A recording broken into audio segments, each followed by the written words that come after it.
श्री मनीष गुप्ता जी।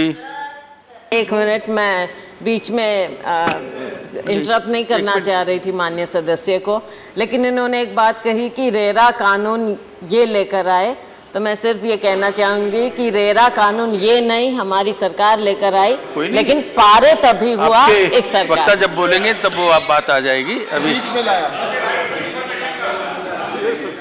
ठीक है, झगड़ा मत करो। सर, रेरा कानून आया, आने के बाद हमारी यहाँ पे उसकी सेलेक्ट कमेटी बनी थी। अनिल माधव दवे जी उसके चेयरमैन बने थे। आपने शुरुआत करी लेकिन पूरा हमने किया। ठीक।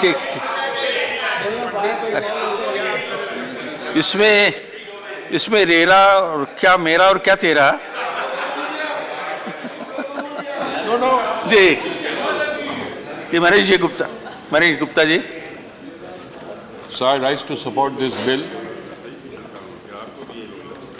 We all agree that a time comes in the economy of country, in the lives of men and institutions, when we need to take steps to correct the legal system where it applies. Sir, unfortunately, although I rise to support this bill, I am constrained to point out that the parliamentary procedures that are required to give legislative legitimacy to any law or amendment has not been followed in this case. This is most unfortunate because the previous honorable speakers who have spoken before me have pointed out certain lacunae in the bill, and therefore it would have been advantageous to have sent this bill to a select committee for a short time, for a fixed time, so that more minds could be applied to amend this bill. The point is that when you create a law and you keep on amending it from time to time, it becomes a boring process. So the wisdom is available. The legal recourse, case laws are available. It needs to be incorporated into this bill, which has not been done in a scientific and a structured manner. Sir, the present situation in this country, the economy is in the doldrums. And our obsession with fiscal policy, our obsession with banks and financial institutions, our obsession with the stock markets, our obsession with farmers has not been reflected in the budget. So the credibility of banks is at a low end. And we have noticed that this bill or this act, insolvency, has helped in resolving certain companies, certain debts that they have acquired. Now this law has been enacted to resolve NPAs. The total NPAs today in the country is 10 lakh crore as stated by the government. But so the ground reality is that more than 3 to 4.5 lakh crores have not been declared by the banks as NPAs. And it seems that the general business community is of the view that there are thousands of such cases which can become NPA. So this legislation has only taken care of a part of the problem, like the tip of the iceberg. So that is why a more comprehensive law would have been useful. So I think we need to look at the ground realities.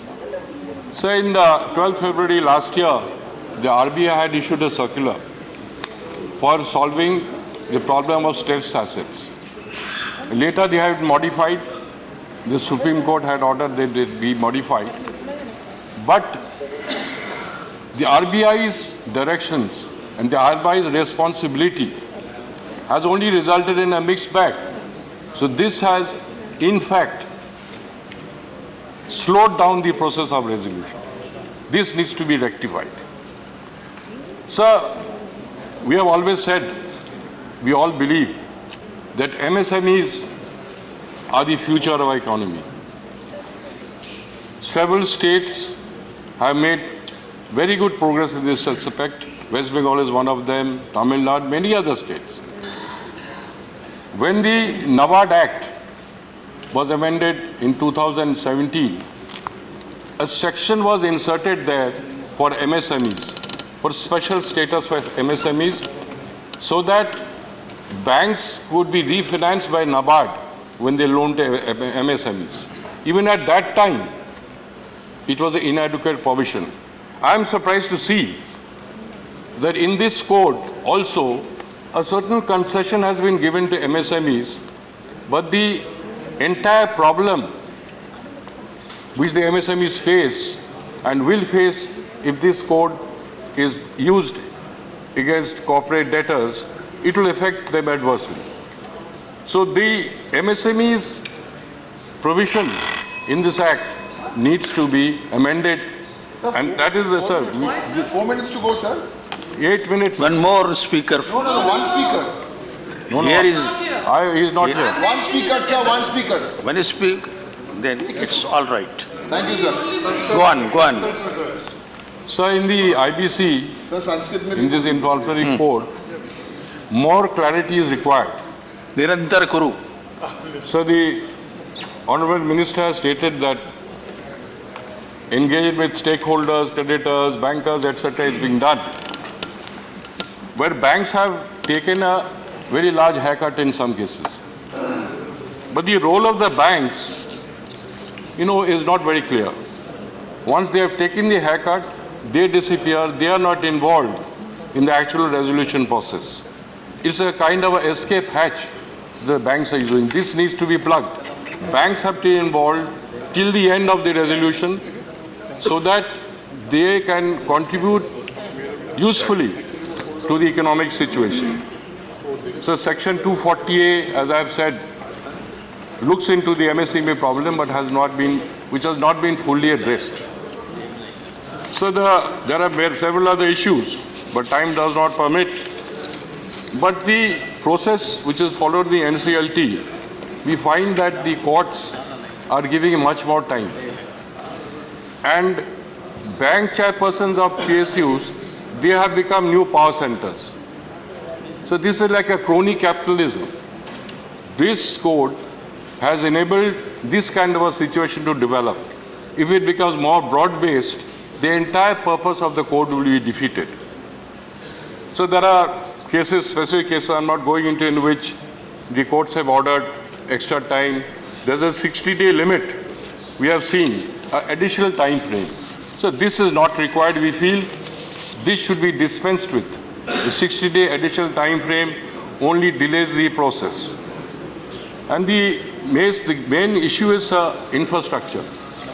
Infrastructure constraints have not assisted the court. The 330-day limit, apart from the inherent power of the court, we cannot wish away the courts. There's Article 226. Apart from that, courts have an inherent power. So this 330-day limit itself is not getting this resolution process anywhere. The government needs to take a fresh look at this as to how to maintain the integrity of the court, as well as to see that this process has some impact on the economy. This has not happened, sir. The Essar Steel case is one such, and we have others have pointed out. And sir, one of the main issues is that we need to, in this code, we need not only to look at infrastructure, we need to look at the bandwidth of the legal system. Otherwise, the resolution professionals, quality of resolution professionals is very important. It's not specified in the code. Who decides who is a good professional? Who decides the quality of the professionals? So there's a dearth of this. There's a lack of application on this. And sir, most importantly, Please as in conclude. advanced countries, sir, 1 minute. In advanced countries, they have a mechanism by which they attend to corporate debts before the resolution process, so that they don't have to go into the IBC. We don't have any such mechanism in this country, and I would beseech the minister to kindly look into this issue. And one of the worst situation is the alarming aspect of livelihoods of workers, small businesses, suppliers, etc., who are dependent on this.